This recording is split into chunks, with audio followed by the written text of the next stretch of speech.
Iran যুদ্ধের প্রেক্ষাপটে রাশিয়ার তেলের উপর থেকে নিষেধাজ্ঞা তুলে নেওয়ায় প্রেসিডেন্ট ডোনাল্ড ট্রাম্পের কড়া সমালোচনা করেছেন ক্যালিফোর্নিয়ার গভর্নর গ্যাভিন নিউসম। ট্রাম্পকে রুশ প্রেসিডেন্ট ভ্লাদিমির পুতিনের পোষা কুকুর হিসেবে অভিহিত করে সামাজিক যোগাযোগ মাধ্যমে করেছেন বিদ্রূপ। 28 ফেব্রুয়ারি ইরানে যুক্তরাষ্ট্র ইসরায়েলের হামলার পর বিশ্ববাজারে তেলের দাম ব্যারেল প্রতি $100 পৌঁছায়। এই পরিস্থিতিতে মার্কিন অর্থ মন্ত্রণালয় রাশিয়ার বিরুদ্ধে থাকা নিষেধাজ্ঞা তুলে দেশটির তেল কেনার অনুমতি দেয়। ট্রাম্প প্রশাসনের এই সিদ্ধান্তের প্রতিক্রিয়ায় নিউসমের প্রেস অফিস এআই এর মাধ্যমে একটি ছবি শেয়ার করে।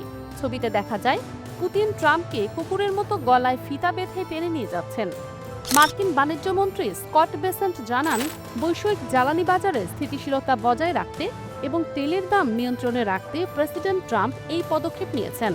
তিনি দাবি করেন, এই স্বল্পমেয়াদী ব্যবস্থা রুশ সরকারকে বিশেষ কোনো আর্থিক সুবিধা দেবে না। তবে অনেকে দাবি করছেন, ইরান যুদ্ধে এককভাবে কোনো দেশ বিজয়ী হলে সেটি রাশিয়া। কারণ মধ্যপ্রাচ্যের যুদ্ধ বিশ্ববাজারে জ্বালানি তেলের দাম বাড়ায়। রাশিয়া সেই সুযোগ লুফে নেবে এবং উচ্চমূল্যে জ্বালানি বিক্রি করবে। ট্রাম্পের নিষেধাজ্ঞা তুলে নেওয়ায় পুতিন আরও ব্যাপক সুবিধা পেলেন। যুক্তরাষ্ট্রের ইউরোপীয় মিত্ররাও ট্রাম্পের এই সিদ্ধান্তের সমালোচনা করেছেন। অন্যদিকে পুতিন বলছেন, তিনি ইউরোপ সহ সারা বিশ্বের জ্বালানি চাহিদা মেটাতে প্রস্তুত। ইউক্রেন যুদ্ধের প্রেক্ষাপটে যুক্তরাষ্ট্র ও ইউরোপীয় দেশগুলো রাশিয়ার জ্বালানি বিক্রিতে নিষেধাজ্ঞা আরোপ করে। বর্তমানে ইরান যুদ্ধের জেরে জ্বালানি সংকট ও উচ্চমূল্যের সংকটে পড়লেও তারা পুতিনের কাছ থেকে জ্বালানি কেনার পক্ষপাতে না। কিন্তু ট্রাম্প তাদের সেই অবস্থানকে দুর্বল করে দিচ্ছেন বলে অভিযোগ উঠেছে। বিশ্বের মোট জ্বালানি তেলের প্রায় 1/5 পরিবাহিত হয় হরমুজ প্রণালী দিয়ে। বর্তমানে ইরান এই সরু পথটি কার্যত বন্ধ করে রেখেছে। ফলে বিশ্ববাজারে হু হু করে বেড়ে চলেছে জ্বালানি তেলের দাম। এদিকে ট্রাম্প প্রশাসন ভারতকেও আগামী 4 এপ্রিল পর্যন্ত রুশ তেল কেনার অনুমতি দিয়েছে। পাশাপাশি তেলের দাম নিয়ন্ত্রণে যুক্তরাষ্ট্রের কৌশলগত রিজার্ভ থেকে 17 কোটি 20 লাখ ব্যারেল তেল ছাড়ার ঘোষণা দিয়েছেন জ্বালানি সচিব ক্রিস রাইট।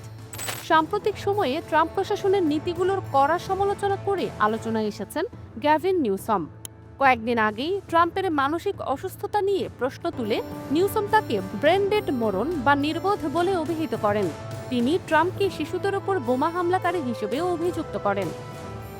28 ফেব্রুয়ারি থেকে শুরু হওয়া এই যুদ্ধের প্রথম দিনেই ইরানের দক্ষিণাঞ্চলীয় শহর মিনাবের একটি প্রাথমিক বিদ্যালয়ে ক্ষেপণাস্ত্র হামলায় 175 জন স্কুল ছাত্রী ও এক কর্মী নিহত হয়। মার্কিন সংবাদ মাধ্যম দ্য নিউ ইয়র্ক টাইমসের প্রতিবেদন অনুযায়ী পেন্টাগনের প্রাথমিক তদন্তে এই অনিচ্ছাকৃত হামলার জন্য যুক্তরাষ্ট্রকেই দায়ী করা হয়েছে। পেন্টাগন জানিয়েছে, ইরানে মেয়েদের স্কুলে ক্ষেপণাস্ত্র হামলার ঘটনায় তদন্তের মাত্রা বাড়ানো হয়েছে। হামলায় যুক্তরাষ্ট্রের বাহিনী দায়ী থাকতে পারে এমন প্রাথমিক তথ্য সামনে আসার পর বিষয়টি নিয়ে গভীর তদন্ত চলছে। অন্যদিকে ঘটনার পর থেকেই প্রমাণ ছাড়াই ট্রাম্প এতে মার্কিন সম্পৃক্ততা নিয়ে সন্দেহ প্রকাশ করেছিলেন। প্রমাণ ছাড়াই দাবি করেছিলেন, হামলাটি হয়তো ইরান নিজেই চালিয়েছে। ফারজানা মৌসুমী, দুতিয়াল।